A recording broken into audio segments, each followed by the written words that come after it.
The atmosphere around Celtic was anything but calm as news began to spread that the scheduled match in Aberdeen would not go ahead, a situation that once again reminded supporters how unpredictable a football season can be, especially in Scotland where weather and pitch conditions often become as decisive as tactics or form. The decision came after a late pitch inspection, carried out in the afternoon, with confirmation arriving only a short time later, leaving fans frustrated and confused. For many, the disappointment was manageable, but for those already traveling north, the timing felt particularly cruel, reinforcing the sense that following Celtic across the country demands patience as much as passion. From the explanations given, the problem was not the entire surface, but a specific area of the pitch, particularly around one of the penalty boxes, where the ground had deteriorated to a point that raised serious concerns. Officials highlighted that the ball was not reacting naturally and that studs were failing to grip the surface properly, turning parts of the pitch into something closer to mud than grass.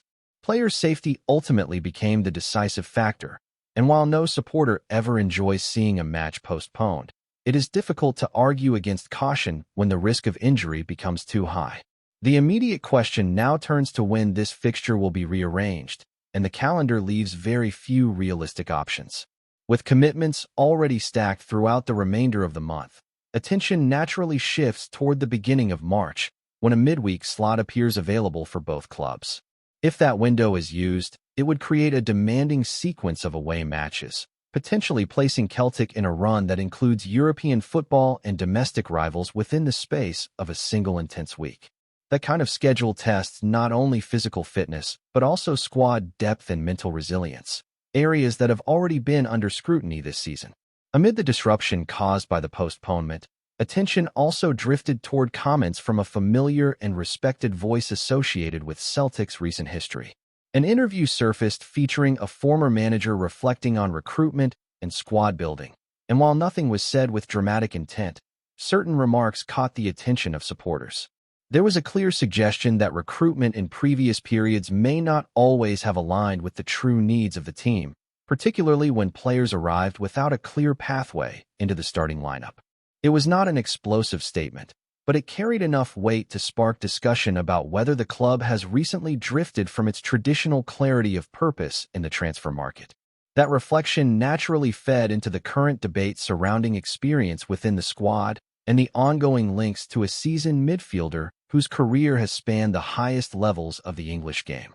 Discussions appear to be progressing, with both sides reportedly moving closer to an agreement, and the timing is crucial given registration deadlines for European competition. The possibility of adding such a player brings mixed emotions among supporters, balancing excitement over proven quality against concerns about fitness, sharpness, and long-term reliability.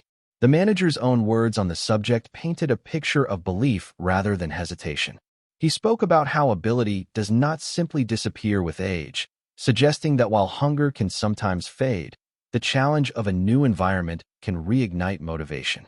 At 32 years of age, the player in question is hardly past his prime in modern football terms, especially when compared to others in similar roles who continue to perform at a high level well into their 30s. Familiarity with the club, the league, and even conversations with former teammates have all been framed as factors that could ease any transition. Still, skepticism is never far away when Celtic considers signing an experienced name from a major league, and history offers plenty of examples where doubts initially dominated the conversation. Time and again, supporters have questioned whether certain players were past their best, only to see some of them become influential figures, at least for a period. At the same time, there have been cases where concerns proved justified, particularly when injuries disrupted any chance of rhythm or consistency. This makes the current debate feel familiar, almost cyclical, as fans weigh risk against potential reward. A closer look at the injury record inevitably becomes part of that conversation.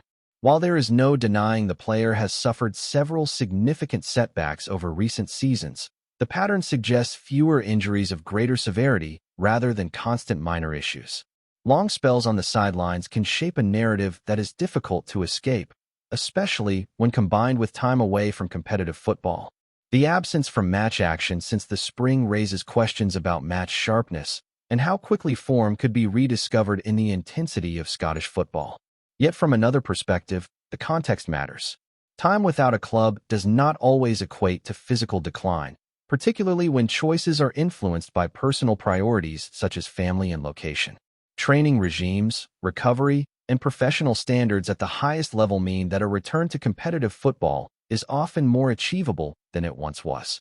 The real calculation for Celtic lies in understanding whether the upside outweighs the financial and sporting risks, especially when the deal itself would not demand a transfer fee. There is also a broader pattern emerging in recent recruitment that adds an interesting layer to the discussion. Several players brought into the squad have experience of winning league titles elsewhere, even if their individual contributions varied. Being part of championship-winning environments can shape mentality, teaching players how to handle pressure, expectations, and the relentless demand for consistency. In a season where the title race remains tight, that kind of experience could prove invaluable, not just on the pitch, but within the dressing room. All of this unfolds against a backdrop of growing tension between sections of the support and the club's leadership. Recent decisions and perceived failures have prompted organized responses from supporter groups, culminating in calls for action that extend beyond the pitch. While opinions differ sharply on the effectiveness and timing of such measures, the underlying frustration is impossible to ignore. Many supporters find themselves torn between loyalty to the team and a desire to see structural change, a conflict that reflects how deeply intertwined identity and football remain at Celtic. The coming days promise to be significant, with postponed fixtures, potential signings, and supporter sentiment all converging at once. Each development feeds into the next, creating a sense that the club is standing at a crossroads, where decisions made now could shape not only the remainder of the season, but the direction beyond it. As debate continues to swirl around the potential arrival of another experienced figure, it becomes impossible to separate the footballing discussion from the wider mood surrounding the club. Celtic are operating in a space where every decision feels magnified, not just because of what happens on the pitch, but because of what supporters believe it represents. When a club with this history makes a move, especially one involving a player with a long career at elite level, fans naturally search for signals of ambition, intent, and long-term planning rather than short-term fixes. The argument in favor of bringing in a player of this profile often comes back to perspective. At 32 years of age, many midfielders are still capable of controlling games, particularly when their role relies on intelligence, movement, and decision-making rather than pure speed. Scottish football, while intense and physical, has repeatedly shown that experience can be a powerful asset, especially during the decisive months of a title race. The idea that age alone determines usefulness feels increasingly outdated, particularly when balanced against the demands placed on younger players who are still learning to cope with pressure. However, concerns about fitness and durability cannot be dismissed, especially given the documented spells spent on the sidelines in recent seasons. Supporters have grown cautious after seeing promising additions fail to make an impact due to recurring injuries, and that caution is understandable. Football is unforgiving, and availability often matters as much as ability.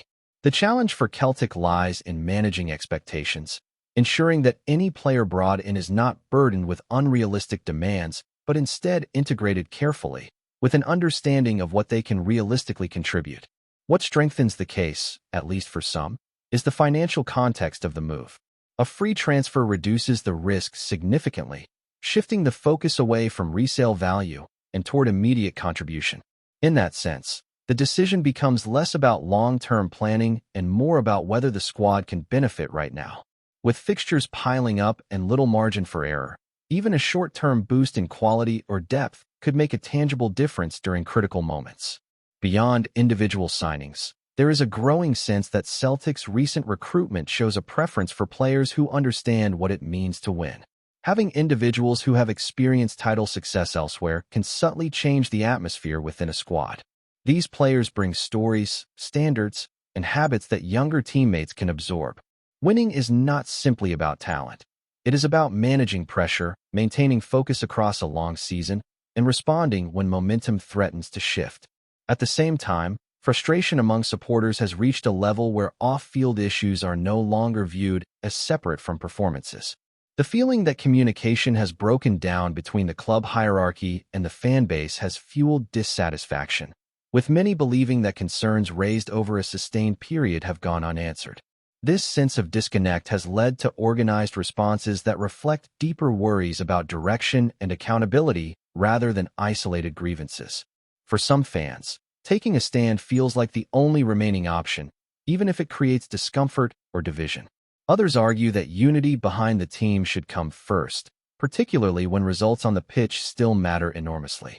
This split highlights how complex the relationship between a football club and its supporters can be, especially when emotions run high and trust feels strained. Both sides believe they are acting in the best interests of Celtic, yet they arrive at very different conclusions about what that means in practice. Matchday atmosphere, always a defining feature of Celtic Park, now carries an added layer of significance. Attendance figures, crowd energy, and visible demonstrations are being interpreted as messages, whether intended or not. Even fixtures that might once have been viewed as routine now feel loaded with symbolism, as every empty seat or raised banner is read as part of a broader narrative about the state of the club.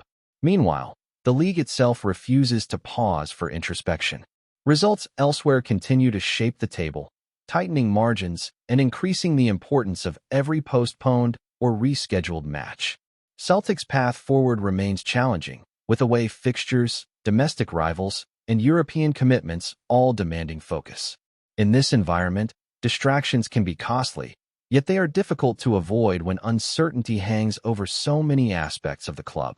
What stands out most is that Celtic find themselves at a moment where short-term decisions and long-term identity are colliding. Recruitment choices, fixture congestion, supporter relations, and on-field performance are all interconnected, each influencing how the others are perceived. A single signing or result may not define the season, but together these elements shape momentum, belief, and confidence. As events continue to unfold, the sense of anticipation grows, mixed with anxiety and hope in equal measure. Supporters are watching closely, not just to see who arrives or when postponed matches are played, but to understand what kind of club Celtic are choosing to be in this moment. The answers may not come all at once, but every decision adds another piece to a story that is still very much being written. Before we proceed, subscribe to our channel and enable notifications to receive all exclusive news about Celtic FC. Don't miss any details about your favorite team. It's extremely important for Celtic FC fans. The whispers are starting to curl round Glasgow like har off the Clyde, and they're no coming from the stands but from the dugout. Martin O'Neill, back speaking with the calm certainty that once defined his reign, is said to be brushing aside the league table and fixing his gaze elsewhere.